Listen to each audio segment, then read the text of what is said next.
Namanya siapa? Wah, sepatunya kayak MC penyanyi dangdut gitu loh. Cek, cek. Namanya siapa? Bismillahirrahmanirrahim. Assalamualaikum warahmatullahi wabarakatuh. Waalaikumsalam. Izin memperkenalkan diri Gus. Ya. Nama saya Hasan Ali Zuhdi dari Siapa? Hasan? Hasan Ali Zuhdi. Namanya tidak seindah wajahnya ya. Panggilannya apa? Hasan Gus. Hasan. Mbah saya namanya Hasan Besari Ponorogo. Pantesan wajah kamu tuh kok tua banget ini. Kamu fakultas apa nak? Fakultas Syariah. Jurusan Hukum Keluarga Islam. Oh, keluarga Islam. Yeah. Kenapa alasan kamu ngambil hukum keluarga Islam kenapa? Karena pengen menjadi pemimpin keluarga yang baik. Wah. Saya kemarin ditanya sama istrinya Deddy Corbuzier, Sabrina Nasution. Gus, ada nggak kriteria suami jahat? Oh ada. Siapa itu suami jahat? Suami yang mampu beli rokok untuk dirinya, tetapi tidak mampu beli skincare untuk istrinya. Kamu mau tanya apa? Cita-citamu pengen jadi apa? Sing pundi cita-cita nih Gus? Loh, kok sing pundi? Kata Gus cita-cita dah. Oh, alah menungso banyak mau ini. Apa? Cita-citamu pengen jadi apa? Kalau dulu pengen menjadi TNI, tapi TNI gagal karena masuk IAIN. Terus sekarang pengen menjadi penghuni surga saja. Oh, penghuni surga. Ya, saya doakan Hasan masuk surga secepatnya. Amin ya Allah. Astagfirullah. Oh, berangkat kapan? Insya Allah Hasan masuk surga habis sholat duhur. Amin. Pengen secepatnya kok. Ya, mau cepet-cepet Gus. Ya, jok merungsung toh, biasa-biasa wae. Secepatnya ini loh, medeni cah ini. Ya mudah-mudahan kamu kuliah di IAIN Metro tersesat di jalan yang benar ya, amin. Amin.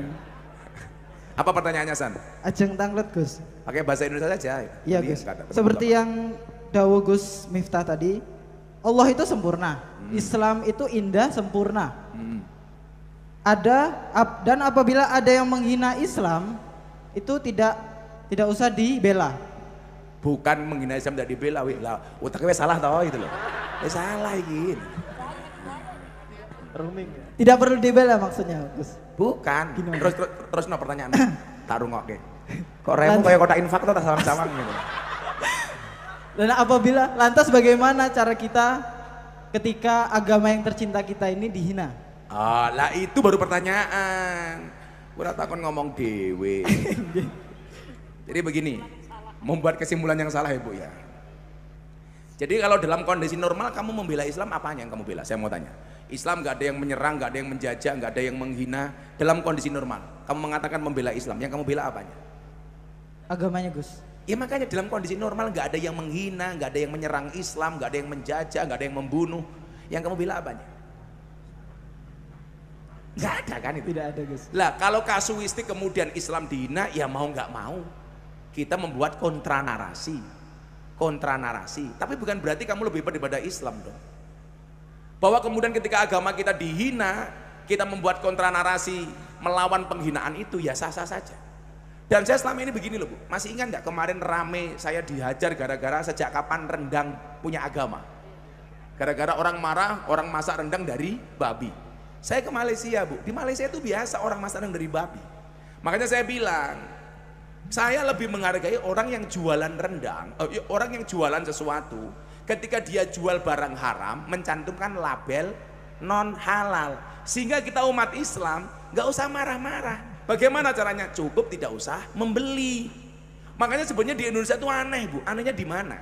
Bagi saya Indonesia itu jangan membuat sertifikasi halal, tapi sertifikasi haram. Kenapa? Karena rata-rata di Indonesia makanan itu halal. Makanya harusnya sertifikasi haram. Kalau Anda tinggal di Amerika, buatlah sertifikasi halal. Karena di sana rata-rata makanan non halal. Lah kenapa di Indonesia kok dibuat sertifikasi halal? Karena proyeknya lebih besar daripada sertifikasi haram. Itu saja jawabannya. Coba kalau kemudian dibuat sertifikasi haram Pak, yang daftar ke MUI dan Kemenang kan nggak banyak. Nah, karena apa bukan masalah beda pendapat Bu, beda pendapatan. Betul kan? Amin di kedua. Loh artinya apa? Kayak kita seperti kan sebenarnya mengkritik pemerintah, tapi boleh-boleh saja kan selama itu beradab.